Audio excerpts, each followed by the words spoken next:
हाँ तो बेटा आपका फिर से आपके अपने YouTube चैनल पर स्वागत है। आज हम डिस्कस करने वाले हैं आपका जो नेक्स्ट यूनिट है, यूनिट का नाम है chemical kinetics. Chemical kinetics means यहाँ एक किसी भी पर्टिकुलर केमिकल रिएक्शन को लिया जाएगा और केमिकल रिएक्शंस के वो सारे फैक्टर पढ़ने हैं हमें जो उस केमिकल रिएक्शंस की रेट को, स्पीड को अफेक्ट करने वाले हैं, जो स्पीड को अफेक्ट करते हैं।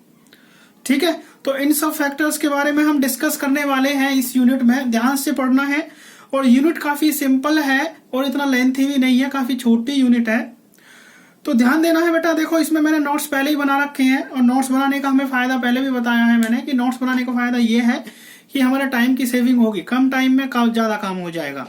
ठीक है, अगर फिर भी आपको कोई भी प्रॉब्लम आती है तो मेरे कमेंट बॉक्स में आप कमेंट कर सकते हैं या पर्सनल नंबर पर कोई मैसेज हमें दे सकते हैं ताकि हम आपकी प्रॉब्लम को सॉल्व कर सके। और इसके अलावा आपको एक और बात मैं दोबारा से कहना चाहूंगा कि अभी भी आपने मेरे चैनल को शेयर और सब्सक्राइब नहीं किया है तो प्लीज शेयर और सब्सक्राइब करें ताकि आप जैसे बच्चों का ज्यादा से ज्यादा फायदा हो सके। ठीक है, तो देखिए हमारा जो टॉपिक है इस यूनिट का नाम है केमिकल काइनेटिक्स। और केमिकल काइनेटिक्स में हम पहले डेफिनेशन ही करने वाले हैं। तो इस यूनिट में मैंने अभी बताया था, it deals with the study of the rate of chemical reaction. Rate का मतलब क्या बताया मैंने? Speed means speed of chemical reactions and factors which affect the rate of reaction. और वो सब फैक्टर पढ़ने वाले हैं जो उस रेट ऑफ रिएक्शंस को अफेक्ट करते हो। मीन्स किसी भी पर्टिकुलर रिएक्शंस की रेट पढ़नी है हमें। मेन जो क्या है यहाँ रेट है। रेट का मतलब क्या होता है? स्पीड है। और वो हमें सारे फैक्टर्स क्लियर करने हैं जो फैक्टर्स किसी भी रिएक्शंस की रेट को, स्पीड को अफेक्ट करते हो। तो सबसे पहले यहाँ रेट की बात की जाएगी। देखिए यहाँ हमारा टॉपिक आता है पहला, यहाँ जो नाम दिया है rate of chemical reaction. Rate का मतलब क्या बताया मैंने? स्पीड। तो रेट ऑफ रिएक्शन को ही क्लियर करने जा रहा हूं मैं पहले। रेट ऑफ रिएक्शन, रेट का मतलब क्या बताया मैंने? Speed. It is defined as the change in concentration of reactant and products per unit time. ठीक है, ये इसका डेफिनेशन है। तो मान के चलो मैं रेट बताने जा रहा हूं। बेटा ध्यान से समझना है, काफी इंपोर्टेंट है, बेसिक्स है। अगर बेसिक्स आपको क्लियर नहीं हुआ तो शायद आगे भी क्लियर नहीं हो पाएगा। तो देखिए मैं बात कर रहा था रेट की। रेट जो होता है इसका डायरेक्ट आपको फॉर्मूला ध्यान रखना है। जो रेट होता है it is directly proportional to the change, directly proportional to the change in concentration. ठीक है, चेंज इन कंसंट्रेशन और नीचे लिखना है with respect to change in time. बात समझ में आ रही होगी आपको। ध्यान देखना है, हम बात कर रहे हैं rate of chemical reaction. Rate of reaction मतलब स्पीड ऑफ रिएक्शन। और स्पीड ऑफ रिएक्शन बेसिकली किस पर डिपेंड करती है? Change in concentration with respect to time taken या चेंज इन टाइम। इस तरह से हम इसको दिखा सकते हैं। भाई मान के चलो आपके पास कोई रिएक्शन है, लेट फॉर ए रिएक्शन। भाई मान के चलो एक रिएक्शन है, ये आपके पास रिएक्टेंट हुआ और यहां दिखा दिया मैंने प्रोडक्ट। ठीक है, अब मैंने क्या करना है, जो रेट में कैलकुलेट करने जा रहा हूं इस रिएक्शन की। तो रेट जो बताया था मैंने, it is directly proportional to the change in concentrations upon में चेंज इन टाइम। मतलब कंसंट्रेशन जो है उसका चेंज अपॉन में टाइम टेकन लेना है। तो अगर मैं रेट निकालूं, पहले तो आपको एक बात ध्यान रखनी है, जो रेट होती है किसी भी रिएक्शन की वो किस पे डिपेंड करती है? रिएक्टेंट से हम रेट निकाल सकते हैं, प्रोडक्ट से कभी भी रेट नहीं निकलेगी आपकी। तो यहाँ रिएक्टेंट हमने क्या दिखा रखा है इस रिएक्शन में? आर। क्या दिखा रखा है बेटा? आर। ठीक है, तो अगर मैं इसका रेट निकालूं तो रेट हम कैसे निकालेंगे? तो एक बात और ध्यान रखनी है इससे पहले, जैसे मैं यहाँ, चलो मैं रेट इसी फॉर्मूले के अकॉर्डिंग चल रहा हूं। तो रेट अगर मैं निकालूं तो कैसे निकालूंगा? Change in concentration of R. यहां रिएक्टेंट क्या है बेटा? आर है। अपॉन में मैं क्या लेके चलूंगा? Time taken. Time taken. बात समझ में आ गई होगी आपको।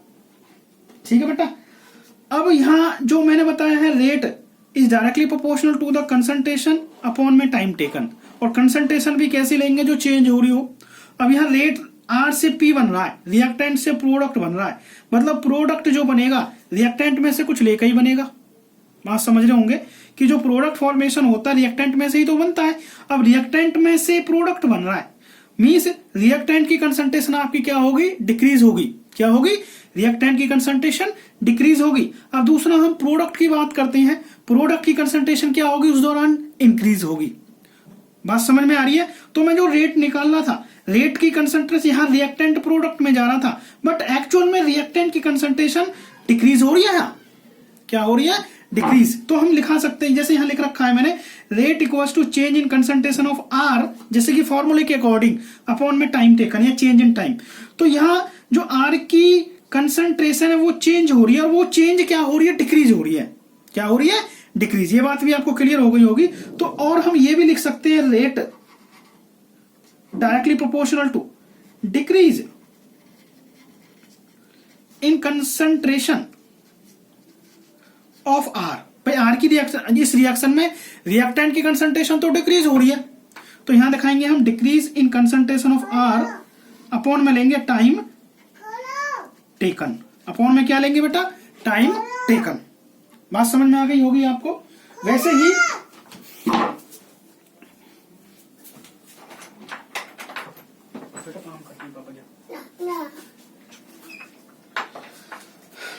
आपको क्लियर हो गया होगा। उसी दौरान हम बात कर रहे हैं, अगर मैं प्रोडक्ट की देखूं, भाई जैसे हमारे पास एक रिएक्शन थी, इस रिएक्शन में मैंने पूछा कि भाई रिएक्टेंट की रेट निकालो, तो रिएक्टेंट की रेट आप इस तरह से दिखाओगे, rate directly proportional to the decrease in concentration of R upon में टाइम टेकन। ठीक है। वैसे ही अगर मैं पूछने लगूं कि प्रोडक्ट की रेट कैलकुलेट करो, भाई किसकी रेट कैलकुलेट करो, प्रोडक्ट की। प्रोडक्ट की रेट अगर हम निकालेंगे तो मैंने बताया था प्रोडक्ट की कंसंट्रेशन क्या हो रही है, इंक्रीज। क्या हो रही है, प्रोडक्ट की कंसंट्रेशन इंक्रीज। तो यहां हम इसी दौरान हम निकालेंगे, और रेट डायरेक्टली प्रोपोर्शनल टू, तो मैं प्रोडक्ट की बात कर रहा हूं बेटा, प्रोडक्ट की जो होगा चेंज इन कंसंट्रेशन, और change in concentration of product, और चेंज यहां प्रोडक्ट की कंसंट्रेशन क्या हो रही है, इंक्रीज हो रही है। तो मैं लिख सकता हूं यहां increase in concentration of P. P में किसको लेकर चल रहा हूं, प्रोडक्ट को, अपॉन में टाइम टेकन। अपॉन में क्या निकालेंगे, क्या लिखेंगे बेटा, टाइम टेकन। तो आगे एक बात आपको क्लियर हो गई होगी कि किसी भी केमिकल रिएक्शन में रेट कैलकुलेशन के दौरान, किसी भी केमिकल रिएक्शन में रेट कैलकुलेशन के दौरान रिएक्टेंट की जो हमारे पास कंसंट्रेशन है वो तो डिक्रीज लेनी है, और प्रोडक्ट की कंसंट्रेशन क्या लेनी है, इंक्रीज लेनी है। बेटा बात क्लियर हो गई होगी। तो ध्यान रखना है। वैसे ही मैं एक और एग्जांपल लेके चल रहा हूं, जैसा कि हमारे पास आ गया a plus B goes to, यहां दे दिया मैंने सी दे दिया। ठीक है। अब मैं कहने लगूं बेटा कि हमें इस रिएक्शन में जो रिएक्टेंट है, इन रिएक्टेंट की रेट निकालो। रिएक्टेंट की क्या निकालो, रेट निकालो। तो कैसे निकालेंगे, देखो रिएक्शन कौन सी थी हमारी, a plus B goes to C, ये रिएक्शन थी। अब मैं कहने लगूं कि इस रिएक्शन के अंदर, इस केमिकल रिएक्शन में आप इस रिएक्टेंट की रेट कैलकुलेट करो। रेट कैलकुलेट करनी है, वो भी किसकी, रेट ऑफ रिएक्टेंट। ये सब आपको कैलकुलेट करनी है। तो मैंने बताया था कि रिएक्टेंट है, और रिएक्टेंट की रेट हमेशा क्या होती है, डिक्रीज होती है। तो मैं इस तरह से लिखूंगा बेटा, rate directly proportional to decrease in concentration of A. Reactant में दो कंपोनेंट है यहाँ, ए और बी। पहले मैं ए का निकाल के दिखाऊंगा, rate directly proportional to the decrease in concentration of A, upon में क्या लूंगा, टाइम टेकन। ठीक है। डिक्रीज लिखा है मैंने, और डिक्रीज क्यों लिखा है, क्योंकि ए हमारा क्या है, रिएक्टेंट है। वैसे ही अगर बी का देखूं, बी भी हमारे पास रिएक्टेंट है, तो rate directly proportional to the decrease in concentration of B, upon में क्या लिखूंगा मैं इसका, टाइम टेकन। क्या लिखूंगा बेटा, टाइम टेकन। तो बात क्लियर हो गई होगी आपको कि जब हम किसी भी केमिकल रिएक्शन का रेट कैलकुलेट करते हैं, तो रेट कैलकुलेशन में रिएक्टेंट की जो रेट है, कंसंट्रेशन है, वो हमेशा डिक्रीज लेनी है, और प्रोडक्ट की कंसंट्रेशन हमेशा क्या लेनी है, इंक्रीज लेनी है। बात क्लियर होगी। क्यों लेते हैं डिक्रीज? क्योंकि जब हम रिएक्टेंट से प्रोडक्ट को जाते हैं तो उस दौरान रिएक्टेंट में से ही प्रोडक्ट बनता है, ये सब हम जानते हैं। मींस रिएक्टेंट की कंसंट्रेशन इसके दौरान क्या होगी? डिक्रीज होगी। तो इसलिए ये इसका मैंने यहां लिखा है डिक्रीज इन कंसंट्रेशन ऑफ ए। वैसे बी भी हमारे पास रिएक्टेंट का ही है, तो ये भी हमने क्या लिखा? Decrease in concentration of B upon में टाइम टेकन तो लेना ही होगा। बात समझ में आ गई बेटा? नहीं आई? अब मैं रेट निकालना चाहूं सी का, मतलब प्रोडक्ट से है सी, तो मैं अगर मैं सी का रेट निकालू,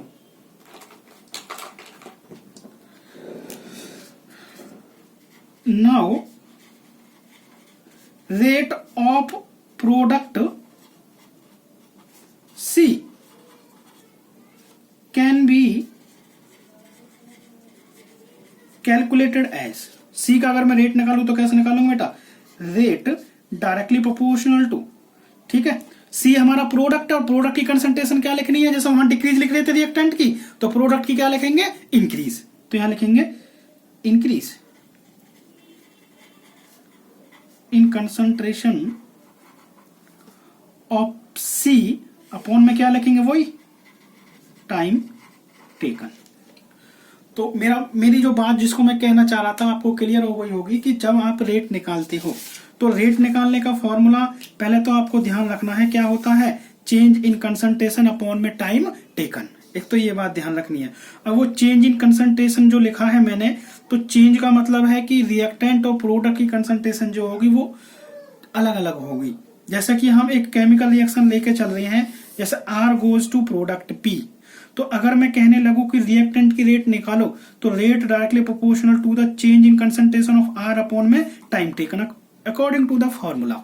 ठीक है, अब वो रिएक्टेंट है तो मैंने चेंज की जगह क्या लिखना होगा? डिक्रीज लिखना होगा। Decrease in concentration of R upon में टाइम टेकन। ठीक है, वैसे ही अगर मैं प्रोडक्ट की रेट कैलकुलेट कराता हूं इस रिएक्शन में, प्रोडक्ट मतलब यहाँ P की बात हो रही है, तो मैं इसको इस तरह से लिख सकता हूँ, rate directly proportional to the increase in concentration of P upon में टाइम टेकन। इंक्रीज मैंने क्यों लिखा है? क्योंकि ये क्या है? यहाँ P प्रोडक्ट है और प्रोडक्ट का इन कंसंट्रेशन हमेशा इंक्रीज होता है।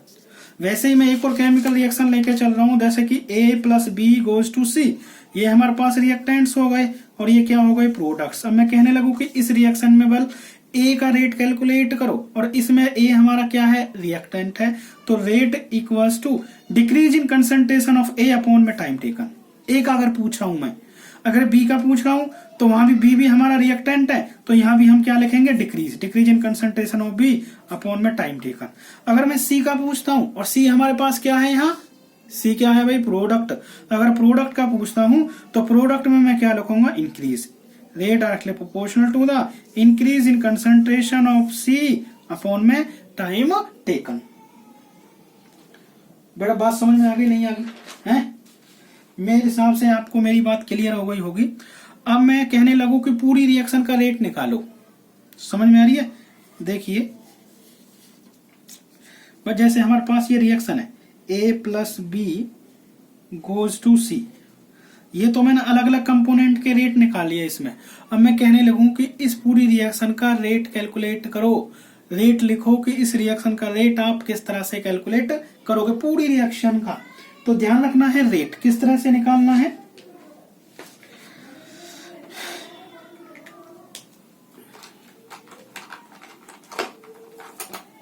तो ध्यान देना है। अब मैंने पूरी रिएक्शन, ये हमारे पास कंप्लीट रिएक्शन है, इस कंप्लीट रिएक्शन का रेट निकालने जा रहा हूं मैं। Rate for complete reaction. ठीक है बेटा, तो कंप्लीट रिएक्शन का रेट मैंने कैलकुलेट करना है, तो कैसे निकालूंगा? तो रेट, ध्यान से समझना बेटा, रेट इक्वल्स टू, ठीक है, रेट इक्वल्स टू, यहां लिखूंगा मैं डिक्रीज, मतलब यहां से यहां तक रेट लिखना है पूरी रिएक्शन का। ये तो मैंने अलग अलग कंपोनेंट का लिखा था, रिएक्टेंट में चाहे कितने कंपोनेंट है, प्रोडक्ट में कितने हैं, अलग अलग हम इस तरह से लिखेंगे। अगर मैं पूरी रिएक्शन का लिखता हूं तो देखिए, decrease in concentration of A upon में टाइम टेकन, ठीक है। वैसे ही इसके बराबर में हम बी का लेंगे, बराबर में लेंगे, ध्यान रखना इक्वल में लेना है। अब दूसरा पार्ट कौन सा रिएक्टेंट में बी है, तो यहां भी मैं क्या लिखूंगा, decrease in concentration of B upon में क्या लिखूंगा बेटा, टाइम टेकन। ठीक है, ये तो रिएक्टेंट का काम खत्म। और इसी के इक्वल में हमें प्रोडक्ट का लेना है, और प्रोडक्ट का डिक्रीज की जगह क्या लिखेंगे हम, इंक्रीज। यहां लिखेंगे हम इंक्रीज, इक्वल में लिखेंगे बेटा। ठीक है, इक्वल लगा रखा है मैंने, in concentration of C upon में क्या लिखूंगा मैं, टाइम टेकन। तो ये आपका कंप्लीट रिएक्शन का रेट हो गया। दोबारा से सुनो, हम जो ऊपर वाली रिएक्शन ले रहे थे, इस रिएक्शन में अलग अलग कंपोनेंट का रेट निकाल रहे थे। जैसे ए का ये निकाला था, बी का ये निकाला था, और सी का हमने ये कैलकुलेट किया था। अब इसी रिएक्शन का, पूरी कंप्लीट रिएक्शन का अगर मैं रेट कैलकुलेट करूं, तो ध्यान रखना है जब रेट कैलकुलेट करते हैं वो बात ठीक है, रिएक्टेंट का डिक्रीज लेना है। यहाँ रिएक्टेंट ए और बी दोनों है, तो decrease in concentration of A upon में टाइम टेकन। वैसे बी दूसरा भी कंपोनेंट, तो सारे कंपोनेंट को इक्वल में लेते हैं। कैसे लेते हैं, इक्वल में। तो यहां ले लेंगे इक्वल में decrease in the concentration of B upon में टाइम टेकन।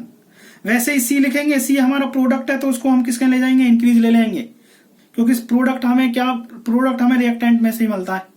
तो यहां लिखेंगे increase in concentration of C upon में क्या लिखा जाएगा बेटा, टाइम टेकन। अब जो ये रेट कैलकुलेट कर रहे हो आप पूरी रिएक्शन का, यहाँ रिएक्टेंट को डिक्रीज लिखा है और प्रोडक्ट को इंक्रीज लिखा है, तो आप इसको यहां पर डिक्रीज का मतलब यहां आपको साइन लेना पड़ेगा नेगेटिव। कैसा साइन लेना पड़ेगा, नेगेटिव। ठीक है बेटा, यहां साइन मतलब रिएक्टेंट के लिए नेगेटिव साइन लिखना है। यहां भी क्या लिखूंगा, ये भी बी हमारा रिएक्टेंट का था, यहां नेगेटिव, और प्रोडक्ट के लिए मैं यहां क्या लिखूंगा, पॉजिटिव लिखूंगा। बात समझ में आ गई, नहीं आई?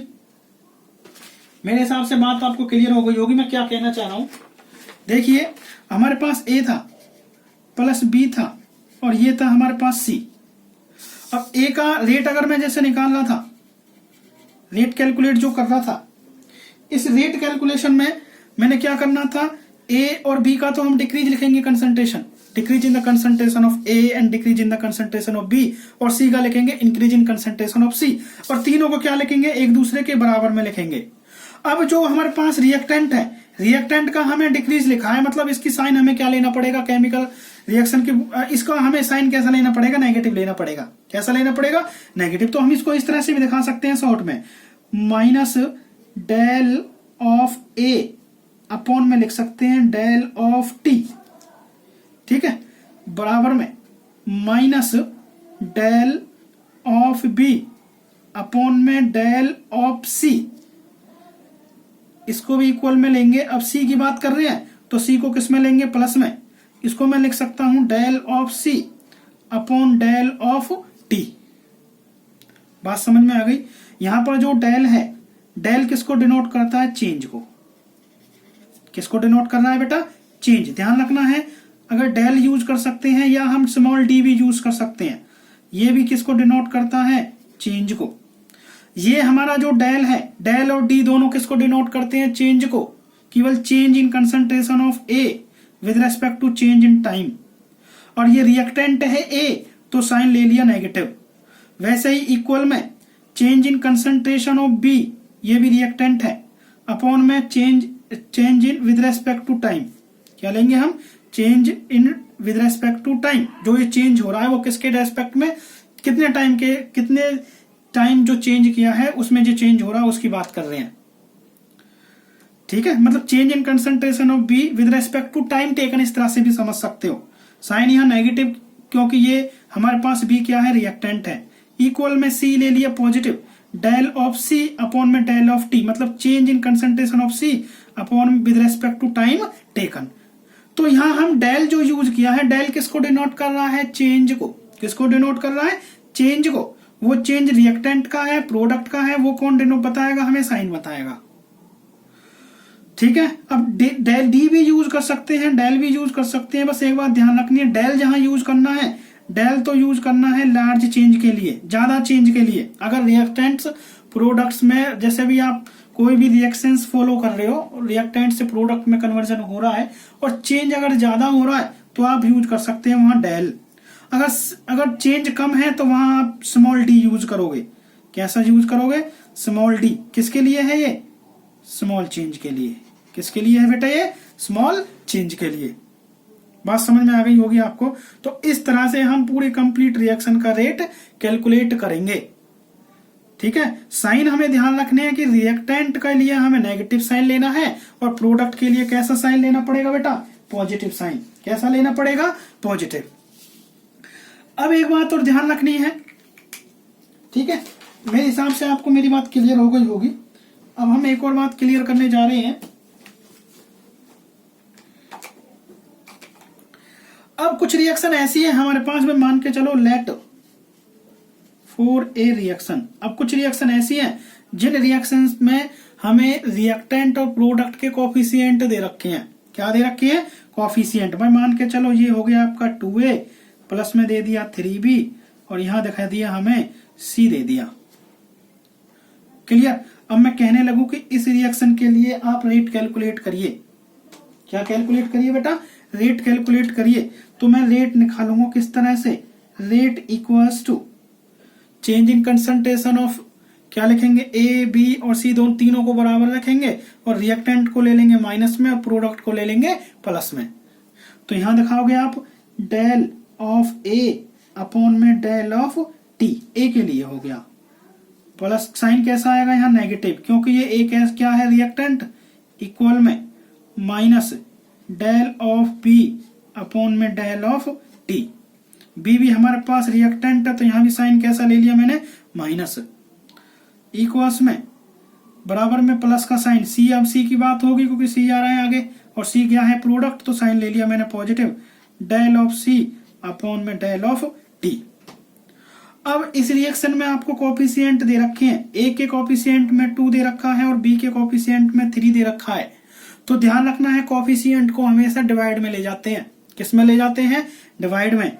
मतलब सब कुछ सेम रहेगा बट कोफिशिएंट को हमें डिवाइड में ले जाना। जैसे ए के कोफिशिएंट में 2 है तो यहाँ ले जाएंगे -1/2 ले जाएंगे। क्या ले जाएंगे? -1/2। माइनस का साइन तो आएगा ही क्योंकि रिएक्टेंट है, बट कोफिशिएंट को केवल डिवाइड में ले गया, मैं ये ले गया। वैसे ही यहाँ बी के कोफिशिएंट में 3 है तो 3 को भी मैं क्या ले जाऊंगा? डिवाइड में। और साइन हमारा वही क्या रहेगा? नेगेटिव। नेगेटिव साइन ये दिखा दिया मैंने 1/3। सी के कोई कोफिशिएंट ही नहीं है तो यहाँ बिल्कुल एग्जैक्टली वैसे ही आ जाएगा जैसे कि हम लास्ट में कैलकुलेशन कर रहे थे, रेट की कैलकुलेशन कर रहे थे। तो मेरी बात आपको यहाँ भी एक और पॉइंट आपको क्लियर हो गया होगा कि अगर किसी भी केमिकल रिएक्शन में आपको कोफिशिएंट टर्म्स दे रखे हो, क्या दे रखे हो बेटा? कोफिशिएंट टर्म्स दे रखे हो, तो कोफिशिएंट टर्म्स को आप कैसे कैलकुलेट करो? कोफिशिएंट टर्म्स को आप डिवाइड में ले जाओगे। रूल्स आपका जो पहले चल रहा था वही रहेगा कि रिएक्टेंट के लिए हमें नेगेटिव साइन यूज करना है और प्रोडक्ट के लिए पॉजिटिव साइन। ये तो आपको एज इट इज रखना ही है। डेल और डी आप यूज करोगे। डेल किसको क्या बताएगा? डेल और डी, स्मॉल डी जो यूज कर रहे थे, जो चेंज को बताएगा। अगर वो चेंज आपका ज्यादा हो रहा है तो डेल यूज कर सकते हो, अगर स्मॉल चेंज हो रहा है तो आप स्मॉल डी यूज करोगे। तो इस तरह से हम कंप्लीट रिएक्शन का क्या कैलकुलेट कर सकते हैं? रेट कैलकुलेट कर सकते हैं। ये जो रेट कैलकुलेट किया है हमने ऐसी रिएक्शन के लिए किया है जिसमें आपको गिवन हो क्या? कोफिशिएंट। क्या गिवन हो बेटा? कोफिशिएंट। बात समझ में आ रही है नहीं आ रही? और जैसे हम ऊपर वाली जो रिएक्शन थी ये एक ऐसी रिएक्शन थी जिसमें कोफिशिएंट नहीं थे तो यहाँ रेट कैलकुलेशन सिंपल था। समझ में आ रही है? यहाँ डेल यूज कर रहे थे, यहाँ माइनस साइन यूज कर रहे थे। किसके लिए? रिएक्टेंट के लिए, प्रोडक्ट के लिए पॉजिटिव साइन। वही रूल है जो हम लास्ट में अभी मैंने बताया है, बट कोफिशिएंट को हमें क्या ले जाना है? डिवाइड में ले जाना है। और सारा कुछ क्या रहेगा? सेम। और नेक्स्ट ध्यान रखना है ये जो मैं आज बता रहा हूँ ये इस यूनिट के बेसिक्स है। ये बेसिक्स आने जरूरी है। अगर बेसिक्स आपको अच्छे से क्लियर नहीं हुए तो आपको आगे काफी प्रॉब्लम होगी, समझ नहीं पाओगे आप न्यूमेरिकल्स वगैरह को। समझ में आ रही है मेरी बात? नहीं आ रही? तो इस तरह से हम किसी भी केमिकल रिएक्शन का रेट निकाल सकते हैं। तो रेट कैलकुलेशन हमने सीख लिया है कि किसी भी सिंगल कोफिशिएंट, किसी सिंगल कंपोनेंट का, किसी केमिकल रिएक्शन में सिंगल कंपोनेंट का रेट किस तरह से कैलकुलेट करते हैं।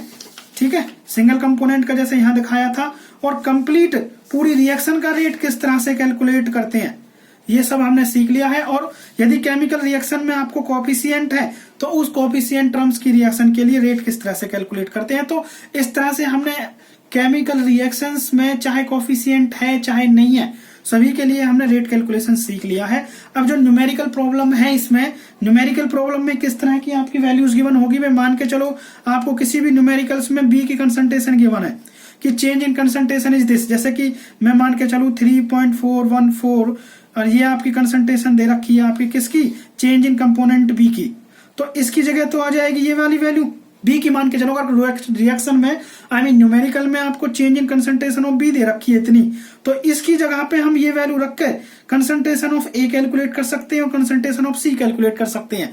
मतलब इन दोनों को हम इक्वेट दिखा देंगे कि इसके इक्वल में ये दिखा दिया या इसके इक्वल में ये दिखा दिया, इसलिए हम इसी तरह से हम ए और सी दोनों की कंसंट्रेशन कैलकुलेट कर सकते हैं, चेंज इन कंसंट्रेशन कैलकुलेट कर सकते हैं अगर किसी भी वन कंपोनेंट की कंसंट्रेशन आपको गिवन है। क्योंकि हमें पता है कि कंसंट्रेशन रेट कैलकुलेशन में सारी कंसंट्रेशन टर्म्स क्या होती है, चेंज इन कंसंट्रेशन टर्म्स एक दूसरे के इक्वल में होती है। बात डिफरेंस है तो किसमें है, साइन का डिफरेंस है कि रिएक्टेंट में डिफरेंस, रिएक्टेंट में साइन कैसा लेना होता है, नेगेटिव, और प्रोडक्ट में साइन कैसा लेना होता है, पॉजिटिव। तो इस तरह से हम किसी भी पर्टिकुलर रिएक्शंस में रेट कैलकुलेट कर सकते हैं किसी भी वन कंपोनेंट का, अगर आपको अदर कंपोनेंट्स की कंसंट्रेशन गिवन है इसी तरह से। तो ध्यान रखना है। अब हम जो हमारा जो नेक्स्ट टॉपिक है, नेक्स्ट वीडियो में डिस्कस करेंगे। आपका जो वर्क है, आपको क्या करना है, रेट कैलकुलेशंस की प्रैक्टिस करनी है, एग्जाम्पल सॉल्व करने हैं with the use of help books.